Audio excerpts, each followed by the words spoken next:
अरे ब्रो, क्या कर रहे हो? कुछ नहीं, एक कहानी लिख रहा हूँ। कहानी? कौन सी कहानी? अरे वो पेंटिंग बनाई थी ना मैंने, अर्पणा नाम की, उसकी कहानी लिख रहा हूँ। मुझे भी सुना ना फिर। अरे नहीं नहीं, उतनी भी अच्छी नहीं है। क्या मजाक कर रहे हो क्या? तूने लिखी है तो डेफिनेटली बढ़िया ही होगी। तो सुनाओ। हाँ, सुना। तो एक लड़की से मैंने पूछा, क्या मैं आपकी पेंटिंग बना सकता हूँ? तो सामने से रिप्लाई आता है, क्यों नहीं। और कुछ ऐसी पेंटिंग बनती है। क्या सच में इतना आसान था? क्या आप सुनना चाहेंगे ये कहानी, अब तक की मेरी बनाई हुई सबसे बड़ी पेंटिंग की कहानी?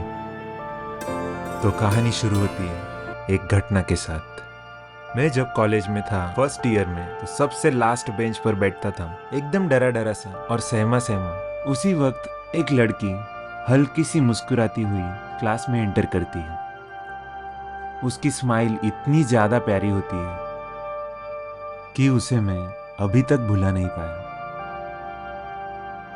जब से मैंने पेंटिंग का प्रोफेशन चुना है, मैंने कई सारे कमीशन पोर्ट्रेट्स करे, लेकिन एक ऐसी पेंटिंग जो कि बड़ी हो और उसमें फीमेल फिगर एक इनोसेंट सब्जेक्ट के साथ पेंट करना मेरा ड्रीम था।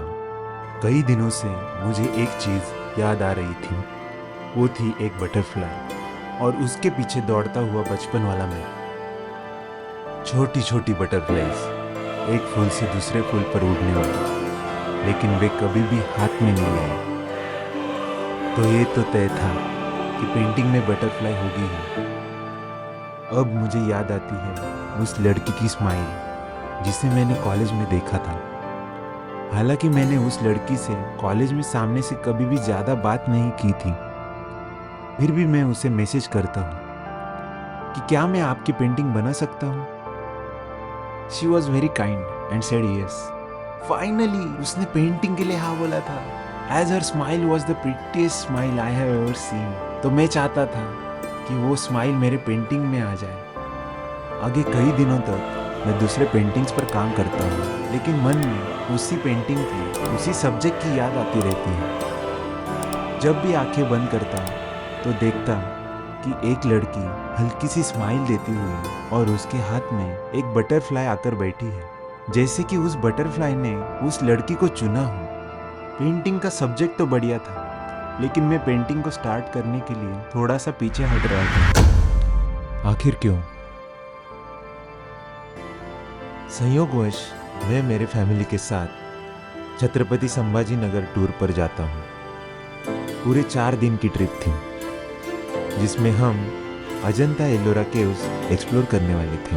पहले ही दिन हम एलोरा केव्स पहुँचते हैं। जैसे ही यूनेस्को वर्ल्ड हेरिटेज साइट के गेट के अंदर मैं पैर रखता हूँ, मुझे लगता है कि मैं स्वर्ग में हूँ। इस जगह पर मैं पहली बार आया था, पहली ही बार देख रहा था, फिर भी लगता है जैसे कि कुछ पुराना गहरा रिश्ता हो।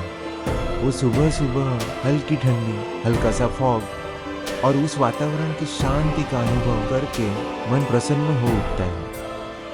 I never felt that much excited to see a place before. जैसे जैसे मैं आगे बढ़ता हूँ, सामने स्थित कैलाश मंदिर और मेरे पास आने लगता है। धीरे धीरे मुझ में समाने लगता है। वहीं पर तय था कि इस वास्तु को मैं अपने पेंटिंग में जरूर यूज करूँगा। एक ही चट्टान के अंदर तराशा हुआ ये मंदिर देखकर मैं हैरान था। एक एक स्कल्पचर को अच्छी तरह से आंखों में समाने और मन में बसाने के बाद मन गदगद हो उठता है और पेंटिंग करने का निर्णय दृढ़ होता है।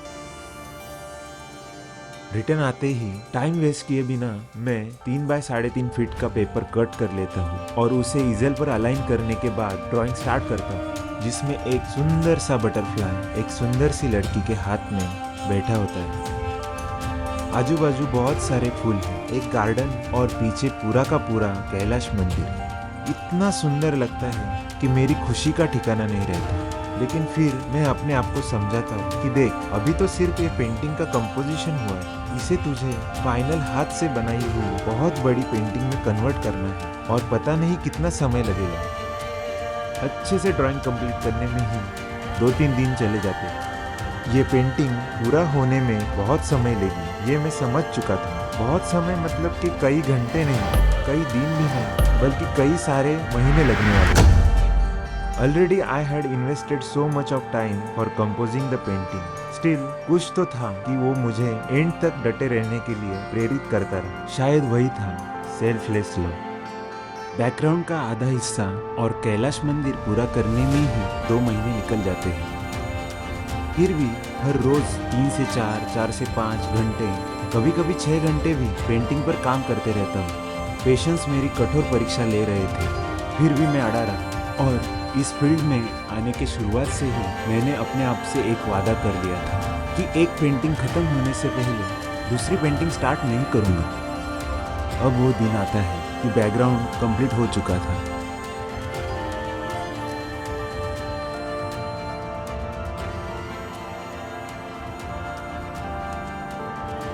और अभी बटरफ्लाई और उस सुंदर लड़की को पेंट करना था। दोनों एक दूसरे को कॉम्प्लीमेंट करेंगे, ऐसे ही कलर चॉइसेस किए थे। और दूर से वो लड़की दिखे इसलिए उसके ड्रेस का कलर रेड और चुनरी का कलर येलो रखा था। उसी प्रकार से बटरफ्लाई चॉइस किया था। उन दोनों को बेस कलर करने के बाद फिर से बहुत सारे लेयर्स बैकग्राउंड में कैलाश मंदिर के स्कल्पचर्स और उसके टॉप कलश को पेंट करने में लगते हैं। और कई सारे डिटेल्स ऐड करने के बाद और 1 महीना इस प्रोसेस को लगता है। अभी मैं थोड़ा सा फ्रस्ट्रेट होने लगता हूँ। पेशेंस और बॉडी जवाब देने लगते हैं। अभी और नहीं, पूरी बॉडी पेन करने लगती है। आंखों में हमेशा स्ट्रेस रहता है, हाथ में पेन, बैक में पेन। फिर भी कोई शक्ति होती है कि जो कहती है नहीं, अभी नहीं, अभी हारना नहीं है। शायद यही है प्रेम, एक निस्वार्थ प्रेम अपने कला के प्रति। करता रहता हूँ, लगातार करता रहता हूँ। हर दिन पेंटिंग के ऊपर काम करता रहता हूँ। एक दिन तो ऐसा आएगा कि जिस दिन ये पेंटिंग पूरी होगी और मैं इजल से थोड़ा दूर खड़ा रह के देखूंगा मेरी अब तक की बनाई हुई सबसे बड़ी पेंटिंग, और मन ही मन में मुस्कुराऊंगा, अंदरूनी शांति का एहसास करूंगा। और वो दिन आता है, काश वो दिन भी आता जिस दिन मैं अपने हाथों प्यार से तराशी हुई पेंटिंग उस लड़की को दिखा पाता।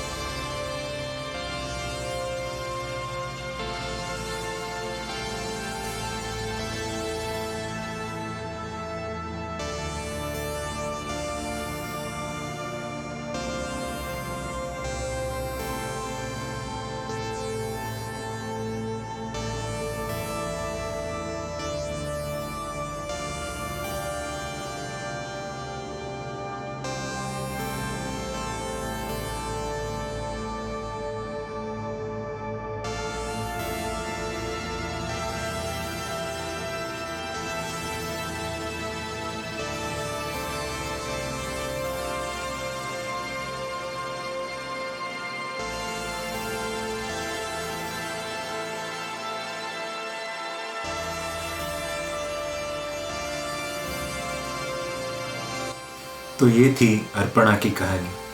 हम हमेशा बटरफ्लाई के पीछे दौड़ते हैं उसे पकड़ने के लिए, उसे पाने के लिए, और वो हमेशा भाग जाता है, हमेशा हमसे दूर जाता है। अगर हम में कुछ ऐसी क्वालिटीज आ जाए कि वो बटरफ्लाई खुद ब खुद हमारे हाथ में आकर बैठे, तो हमें कैसी फीलिंग होगी, क्या मैजिकल सिचुएशन होगी। वो पेंटिंग में दिखाई गई लड़की जो उस फीलिंग को महसूस कर रही है, तो वही फीलिंग वो हम सबको अर्पण कर रही है, मानो कि ऑफर कर रही है। तो इसीलिए इस पेंटिंग का नाम मैंने अर्पणा रखा है। ये थी अर्पणा की कहानी। मेरी ये पेंटिंग आपको कैसी लगी?